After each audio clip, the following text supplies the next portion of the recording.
The highway that cuts across northern Texas at night is a strange place, wide and endless, with miles of flat blacktop stretching into the dark like a ribbon laid over nothingness. I'd driven it often enough to know its moods, the way it could. Feel deserted one minute and then suddenly alive with the glare of oncoming rigs the next. Truckers owned that road more than anyone else. They were kings of the night, roaring past small sedans and dusty pickups with their high beams in air. Horns, their long trailers swing like beasts, dragging chains. People like me, casual travelers, hitchhikers, kids sneaking off to another town, were just shadows on their stage. It was in the summer of 1998 when I first heard whispers about the Texas Tuckdrivers. The name itself was odd, like some local slang, and I thought it was a joke when the man at the gas station outside Wichita Falls said it to me. I'd been topping off my tank, halfway dead from a long drive toward Amarillo, when he leaned on the hood of his rusted Ford and asked if I was going to keep driving through the night. His face was pale and serious, his eyes sunken in a way that made me feel like he hadn't slept in weeks. When I nodded, he just shook his head slowly. "Watch out for the Tuckdrivers," he muttered, almost spitting the word. "They come. Out around 2, between Vernon and Childress. Seen enough folks never make it past there." I asked what the hell he meant, and he only gave me that look people give when they don't want to explain something they've already seen too clearly. Like if they say it out loud, it might call the thing back. He muttered something about trucks that didn't sound right, trucks that looked like they belonged to another time, trucks that drove too close, too slow, too quiet.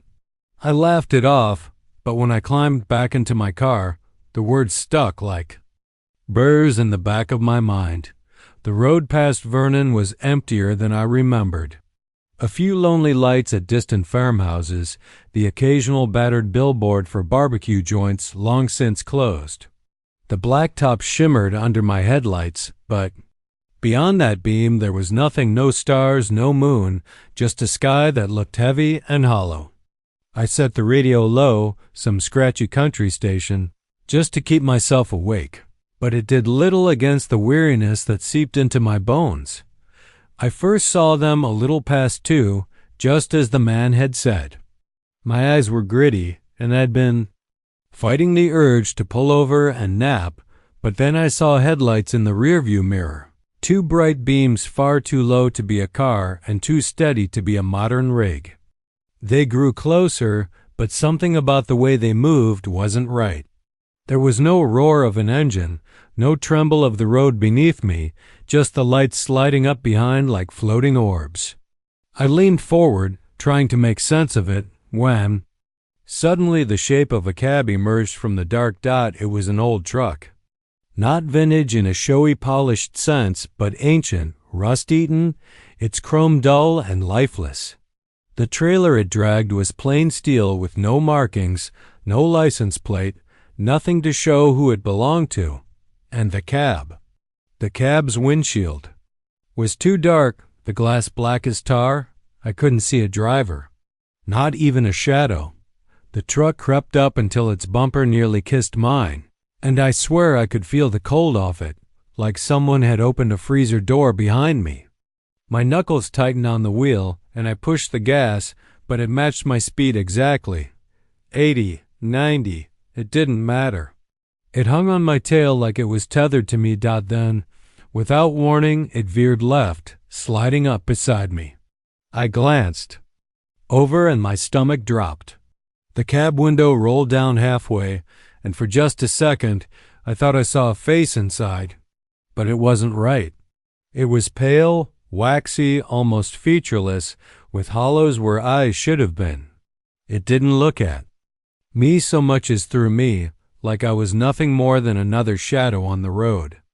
Then the window slid up and the truck surged forward, its trailer groaning like chains dragged across concrete. Within moments, it had disappeared into the dark ahead. I drove another 10 miles with my heart hammering so hard I thought I'd black out. When I finally slowed, the night swallowed me again, and I told myself I'd imagined it. Fatigue, tricks of the eye, maybe even a dream I'd slipped into without knowing. But then I saw another one. This truck was different. Its headlights, yellow and weak, its body bent like it had been wrecked 100 times and never repaired. It came from a side road that shouldn't have been there, an unmarked dirt path that cut through fields I knew were empty. It turned onto the highway without slowing, and soon it was crawling behind me, its trailer swaying unnaturally like something heavy shifted inside. I wanted to pass it, to escape it, but every time I tried, it would drift across the lane, cutting me off with inhuman precision. There were no other cars, no gas stations, no exits I could take. Just me, the endless blacktop, and that groaning. Steel beast hurting me forward. My radio crackled with static, the country song dissolving into faint voices I couldn't understand. They whispered in a slow, rhythmic cadence, almost like a prayer. My skin prickled, and I shut the damn thing off, but the whispers didn't stop. For a long stretch, I swore they came from behind me, out of the hollow trailer dragging along. In the dark dot by the time I reached Childress, dawn had begun to bleed into the sky. The truck was gone, vanished as if it had never been there. My hand shook on the wheel, and I pulled into a diner lot, stumbling inside like I'd survived a wreck. The waitress gave me a strange look when I asked if anyone had seen an old truck on the highway. She didn't laugh, didn't ask what kind of truck. She just leaned close and whispered, "Don't talk about them here."